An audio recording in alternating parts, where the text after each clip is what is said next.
ஆண்டவராகிய இயேசு கிறிஸ்துவின் நாமத்தில் வாழ்த்துக்கள். இந்த நாளிலும் ஆதியாகமம் 25வது அதிகாரத்தை நாம் தியானிக்கலாம். இந்த பகுதியிலே ஆபிரகாமினுடைய வழித்தோன்றல்களை குறித்த காரியங்கள் சொல்லப்பட்டிருக்கிறது. ஆபிரகாம் இந்த அதிகாரத்திலே மரித்த காரியங்களும் சொல்லப்பட்டிருக்கிறது. 8ஆம் வசனத்திலே, பிற்பாடு ஆபிரகாம் நல்ல நரை வயதிலும் முதிர்ந்த பூரண ஆயுசிலும் பிராணன் போய் மரித்து தன் ஜனத்தாரோடே சேர்க்கப்பட்டான். அவன் குமாரனாகிய ஈசாக்கும் இஸ்மவேலும் மம்ரேக்கு எதிரே ஏத்தியனாகிய சோகாரின் குமாரனாகிய எப்ரோனின் நிலத்தில் உள்ள மக்போலா என்னப்பட்ட குகையிலே அவனை அடக்கம் பண்ணினார்கள்.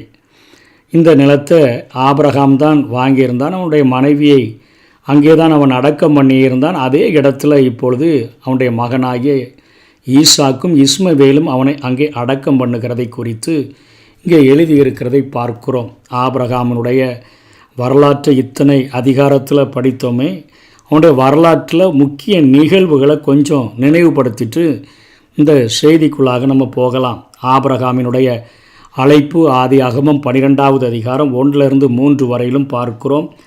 கானானில் அவன் வருகிற காரியம் 4வது வசனத்திலிருந்து 9ஆம் வசனம் வரையிலும் ஆதியாகமம் 12வது அதிகாரத்திலே பார்க்கிறோம்.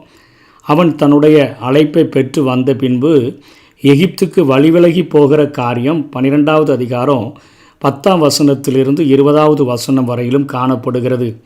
திரும்ப கானானுக்கு அவன் திரும்பி வருகிறான். 13வது அதிகாரம் 1-4 வரையிலும் பார்க்கிறோம். அதற்கு பின்பாக ஆபிரகாமை விட்டு லோத்து பிரிந்து போகிற காரியம் ஆதியாகமம் 13வது அதிகாரம் 5-18 வரையிலும் பார்க்க முடிகிறது. அங்கே லோத்துவையும் அவனுடைய உடைமைகளையும் அந்த தேசத்து மக்களையும் அங்கே குறுநில அரசர்கள் பிடித்து சென்றபோது ஆபிரகாமை யுத்தம் பண்ணி அவர்களை வென்று வருகிற காரியங்கள் ஆதியாகமம் 14வது அதிகாரம் 1-16 வரையிலும் பார்க்கிறோம். அதற்கு பின்பாக மெல்கிசேதேக்குடன் ஒரு சந்திப்பு. உன்னத தேவனுடைய ஆசாரியனாக இருந்த மெல்கிசேதேக்கை சந்திக்கிற காரியங்களானது ஆதியாகமம் 14வது அதிகாரம் 17-24 வரையிலும் காணப்படுகிறது. அதற்கு பின்பு ஆகாரை திருமணம் செய்கிற காரியம் ஆதியாகமம் 16வது அதிகாரம் 1-16 வரையிலும் பார்க்கிறோம். விருத்த சேதன அடையாளத்தை பெறுகிற காரியம் ஆதியாகமம் 17வது அதிகாரம் 1-27 வரையிலும். ஈசாக்குக்கான வாக்குத்தத்தம் பெறுதல் ஆதியாகமம் 18வது அதிகாரம் 9-15 வரையிலும் பார்க்கிறோம். இப்போ பட்டணத்தில் குடியிருக்கிற லோத்துக்காக கூடார வாசியாக இருந்த ஆபிரகாம் சோதோமுக்காக பரிந்து பேசின காரியம் ஆதியாகமம் 18வது அதிகாரம் 16-33 வரை பார்க்கிறோம். அதுக்கப்புறம் அங்கேருந்து அந்த சோதம் அழிக்கப்பட்ட பின்பு கோராரில் அவன் குடியேறுகிற காரியம் ஆதியாகமம் 20வது அதிகாரம் 1-18 வரையிலும் பார்க்கிறோம். அதற்கு பின்பாக ஈசாக்கினுடைய பிறப்பு, அதில் மகிழ்கிற காரியம் ஆதியாகமம் 21வது அதிகாரம் 1-18 வரையும் பார்க்கிறோம்.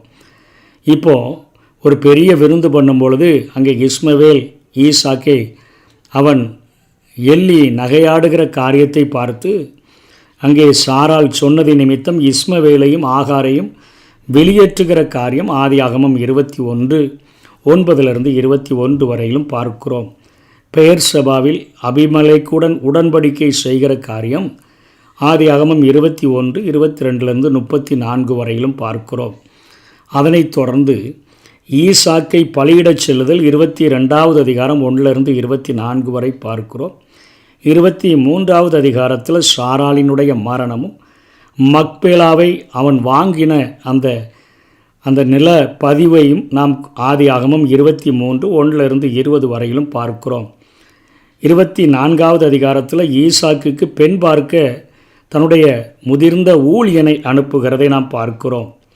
இப்போ 25வது அதிகாரத்தில் 1-6 வயதில் பார்க்கும்பொழுது கேத்தூரால் என்கிற ஒரு மறுமனையாட்டியை, அதாவது பலதார மனம் என்பது அந்த நாட்களில் ஆண்டவருடைய சித்தம் இல்லாமல் இருந்த போதிலும் இந்த காரியங்களை இவர்கள் செய்கிறவர்களாக காணப்பட்டார்கள். அதனால தான் ஆண்டவர் மனைவி என்கிற அந்தஸ்தை கொடுக்காமல் ஆபிரகாமுக்கு இருந்த மறுமனையாட்டிகள் என்கிற அந்த வார்த்தையை ஆவியானவர் பயன்படுத்தி இருக்கிறதை பார்க்கிறோம். அவளுக்கு கேத்தூராளுக்கு பிறந்த குழந்தைகளுக்கு அந்த கேத்தூராளுக்கெல்லாம் மறுமனையாட்டிகளுக்கெல்லாம் கொஞ்சம் நன்கொடைகளை கொடுத்து அங்கே ஆபிரகாம் அவர்களை அனுப்பி விடுகிறான். நன்கொடைகள்னால் என்ன? அவன்கிட்ட இருந்த ஆடுகள் மாடுகள் இவைகளை கொடுத்து அனுப்பிடுறான். ஆனால் அவனுக்கு உண்டாயிருந்த எல்லா ஆஸ்திகளையும் அவன் தனக்கு உண்டான யாவையும் ஈசாக்குக்கு கொடுத்தான் என்று வசனம் 5 நாம் பார்க்கிறோம். முதிர் வயதில் அவன் மரணம் அடைந்ததை குறித்து இங்கே 8ஆம் வசனத்தில் 7ஆம் வசனத்திலே பார்க்கிறோம். ஆபிரகாம் உயிரோடு இருந்த ஆயுசு நாட்கள் 175 வருஷம் அப்படின்னு பார்க்கிறோம். 11ஆவது வசனத்தில் ஆபிரகாம் மரித்த பின்பு அவர் குமாரனாகிய ஈசாக்கை ஆண்டவர் ஆசீர்வதிக்கிறார். லகோரோயி என்னும் துறவுக்கு சமீபமாய் ஈசாக்கு இங்கே குடியிருக்கிறான்.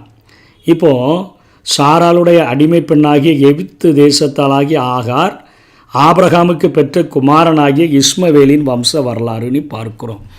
அதாவது ஆண்டவர் இங்கே ஆகாரை மிஸ்ஸிஸ் ஆபிரகாம்னு அழைக்கலை. அங்கே திரும்பியும் ஆவியானவர் எழுதுகிறார் அடிமை பெண்ணாகிய எகிப்து தேசத்தாலாகிய ஆகார் என்று தான் எழுதப்படுகிறது. ஆகவே இந்த மறுமணத்தை ஆண்டவர் விரும்புவதில்லை, அதற்கு ஒரு அந்தஸ்தை கொடுப்பதும் இல்லை. அவர்களுடைய காரியங்கள் இங்கே அவர்களுடைய குறைபாடுகள் தெளிவாக வேதத்தில் எழுதப்பட்டிருக்கிறதை பார்க்கிறோம்.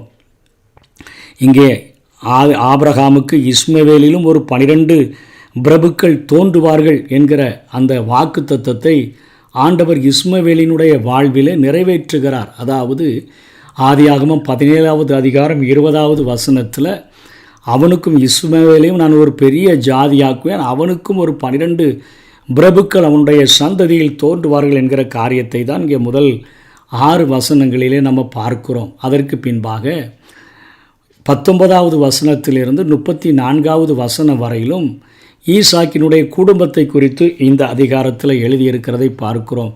ரெபேக்காளுக்கு திருமணமாகி ஏறத்தாழ 20 ஆண்டுகள் ஆயிற்று. அவள் மலடியாக இருந்தாள் என்று வேதம் சொல்லுகிறது. பிறகு ஈசாக்கினுடைய ஜெபத்தின் விளைவாக அவள் கற்பந்தரிக்கிறாள். அவளுடைய கற்பத்தில் 2 குமாரர்கள் அங்கே மோதி கொண்டது அவளை குழப்பத்துக்குள்ளாக்கியது. இருவரும் 2 இனங்களாக 2 ஜாதிகளாக 2 தலைவர்களாக ஆவார்கள் என்கிற வெளிப்பாடு தேவன் மூலமாக அவள் ஜெபித்து பெற்றுக்கொள்ளுகிறாள். 2 இனங்களுக்கும் பகைமை இருக்கும் என்று அவளுக்கு சொல்லப்படுகிறது. ஒரு இனம் இஸ்ரவேல், இன்னொரு இனம் ஏதோம் என்று அழைக்கப்படுகிறது. இரட்டையரில் முதல் பிறந்தவனுக்கு ஏசா, அவனுக்கு முடி நிறைந்தவனாக ரோமம் நிறைந்தவனாக அவன் பிறக்கிறான். மற்றவனுக்கு யாக்கோபு, ஏமாற்றி ஆக்கிரமிக்கிறவன் என்று அவர்கள் தகப்பனே அவர்களுக்கு பெயரிடுகிறார்கள். யாக்கோபு பிறந்தபோதே தன் சகோதரனாகிய ஏசாவின் குதிகாலை பிடித்து கொண்டு முன்னுரிமை பெற முயன்றவனாக அவன் அங்கே வெளிப்படுகிறான். இரட்டை பிள்ளைகள் பிறந்தபோது ஈசாக்கினுடைய வயது 60, திருமணமாகி 20 ஆண்டுகளுக்கு பின்பாக இவர்களுக்கு குழந்தை பிறக்கிறது. பிள்ளைகள் பெரியவர்களான போது இப்போ 25ஆவது அதிகாரத்தின் 27, 28 வசனங்களில் ஏசா வெளியில் அலைந்து திரிகிறவனாக அவன் இருக்கிறான். அங்கே வனாந்தரத்தில் போய் விளையாடுகிறது, வேட்டையாடுகிறது, அது அவனுக்கு ஒரு பொழுதுபோக்காக மாறிவிட்டது. யாக்கோபோ குணசாலியும் கூடாரவாசியுமாக இருந்தான் என்று ஆவியானவர் எழுதி வைத்திருக்கிறார். ஈசாக்கு ஏசாவின் மேலே ரொம்ப அன்பு வச்சிட்டான். ரெபேக்காள் வீட்டு வேலையை கொஞ்சம் செய்து கொடுக்குற ஆளாக இருப்பான் போல தெரியுது. சமையலையும் கூட அருமையாக கற்றிருக்கிறான். ஆகவே யாக்கோவின் மேலே ரெபேக்காள் அன்பாக இருக்கிறாள். அவள் அம்மாவின் செல்ல பிள்ளையாக அவன் இருக்கிறதை நம்ம இங்கே பார்க்கிறோம். இந்த நேரத்தில் 29லேருந்து 34 வரையிலும் முதல் பிறந்தவன் என்ற நிலையில் ஏசா தன்னுடைய தகப்பனுடைய சொத்தில் அவனுக்கு 2 பங்கு கிடைக்கும். அதாவது மற்றவன் உரிமையை பெறுவதை போன்று அவனுக்கு 2 மடங்கு கிடைக்கும். அவனே அந்த இனத்தினுடைய தலைமை இடத்தையும் பெறுவான். அந்த குடும்பத்துக்கு இவன் தகப்பன் சொல்லப்படுகிறது. அந்த தகப்பன் என்கிற ஒரு தலைமையிட அந்தஸ்தை அவன் பெறுவான். இதுவே சேஷ்ட புத்திரம் என்று அழைக்கப்பட்டது, புத்திர பாகம் என்று. ஏசாவுக்கு மேசியாவினுடைய மூதாதையாக கூடிய ஒரு பிறப்பு நிமித்தமாக சிறப்பும் கிடைத்திருந்தது. ஆனால் ஏசா ஒரு நாளில் வேட்டைக்கு சென்று திரும்பினான். யாக்கோபு சிவப்பு நிற கூளை சமைத்து கொண்டிருந்ததை ஏசா திரும்பி வந்தபோது கண்டான். அவன் அதில் கொஞ்சம் வேண்டுமென்று கெஞ்சினது நிமித்தமாக அவனுக்கு சிவப்பு ஏதோம் என்கிற பட்ட பெயர் கொடுக்கப்பட்டது. அந்த பெயர் அவனோடும் அவனுடைய வழி தோன்றல்களோடும் ஒட்டி கொண்டது. அவர்கள் ஏதோமியர் என்கிற பெயரை பெற்றார்கள். சிவப்பு கூழுக்காக கெஞ்சினபடியினால் அவனுடைய வழித்தோன்றல்களுக்கு ஏதோமியர் என்கிற பெயர் வந்தது. இப்போது ஏசாவின் சேஷ்டபுத்திர பாகத்துக்கு பதிலாக யாக்கோபு கொஞ்சம் கூழ் தருவதாக கூறியபோது அவன் மடத்தனமாக தன்னுடைய பிறப்பை அவன் கூழ் குடிக்கிறதில்ல, குடிக்காதனால சாக போகிறதில்ல, அவனுடைய பிறப்புரிமையை அவன் கனப்படுத்தலை, ஆண்டவர் தந்திருக்கிற ஆசீர்வாதங்களை கனப்படுத்தலை, அந்த பிறப்பின் அந்தஸ்தை அவன் கனப்படுத்தவே இல்லை. அவன் என்ன செஞ்சிட்டான், இந்த கூளை மிகப்பெரிய விலையை கொடுத்து வாங்கின மாதிரி தன்னுடைய சேஷ்டபுத்திர பாகத்தை விற்று போட்டுட்டான்.